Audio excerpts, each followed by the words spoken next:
సంక్రాంతికి డాన్స్ చేస్తుంటాడు. సంక్రాంతి వచ్చేస్తుంది, సంక్రాంతి డాన్స్ ప్రాక్టీస్ చేయాలి కదా. డాన్స్ ఎలా ఉంటుంది అంబటి రాంబాబు డాన్స్ చూసారా మీరు ఎప్పుడైనా? డాన్స్ చూసాను. ఇలా చక్కగా బెమ్మని డాన్స్ చేస్తాడు ఆయన. ఆయన కూడా నీతి మంత్రులు అనుకుంటామా, అత్తమానం మాట్లాడుతున్నాడు ఆయన.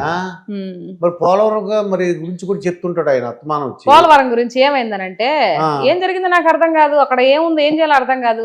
నేను చెప్పిందే కదా బాబు గారు చెప్పింది అని అంటారు. ఇన్ని ఏళ్ళు ఇరిగేషన్ మినిస్టర్ గా ఉండి ఏం చేసినాడో ఏమో అర్థం కాదు.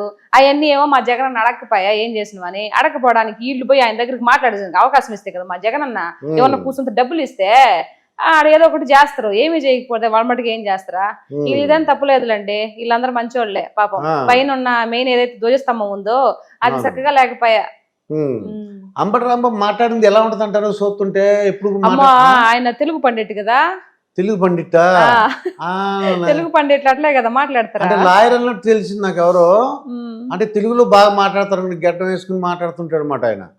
కంప్లైంట్లు ఎత్తుంటాడు అందరి మీద, సీమరాజు మీద, అందరి మీద. మీరు మీ మీద కంప్లైంట్ నా మీద ఎత్తడం భయంగా ఉంది నాకు. కంప్లైంట్ ఇస్తే ఇచ్చుకోనివ్వండి, మనము మాట్లాడడానికి మొదలు పెట్టిన తర్వాత ఎదుటిగా ఉండేవాడు